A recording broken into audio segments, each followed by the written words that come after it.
The British High Commissioner to Ghana, Harriet Thompson, is asking President Akufo Addo to demonstrate his stance with the citizenry by cutting down the cost of running his government. Harriet Thompson has been speaking exclusively to JoyNews.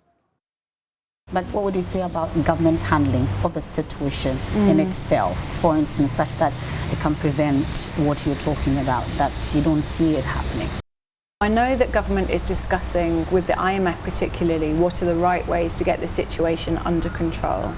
It's challenging, right, because there are things that government needs to keep spending money on to support the population. At the same time, they need to identify those areas where they can draw back, where they can scale back. So looking really hard at how to reduce the cost of government, reduce the cost of some of those social intervention programs whilst maintaining that support for the people who really need it. It's a big challenge. So we've got a line open, we're exchanging ideas and views and so on, but it's a really difficult situation that the government find themselves in. Well, that line that's open between you and government, for instance, you talk about cost of government in terms of the things that they need to cut back. Size of government, part of it.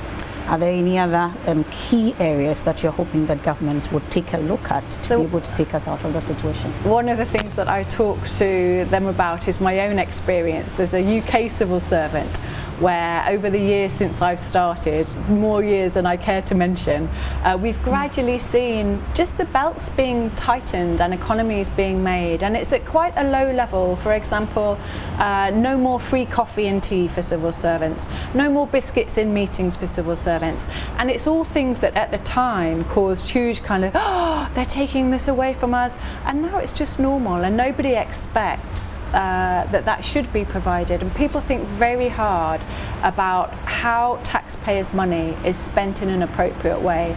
And for me, as a British civil servant, the taxpayer shouldn't be buying my coffee and tea. So some of these things for you should go as a way. So what I'm saying is I'm not saying that the government of Ghana is providing free coffee and tea for civil servants.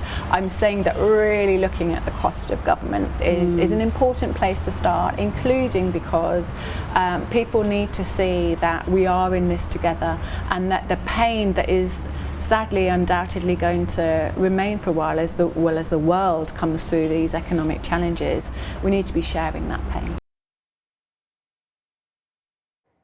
The UK High Commissioner to Ghana, Harriet Thompson, speaking exclusively to JoyNews there, and the full interview will air on The Probe on Sunday, August 28.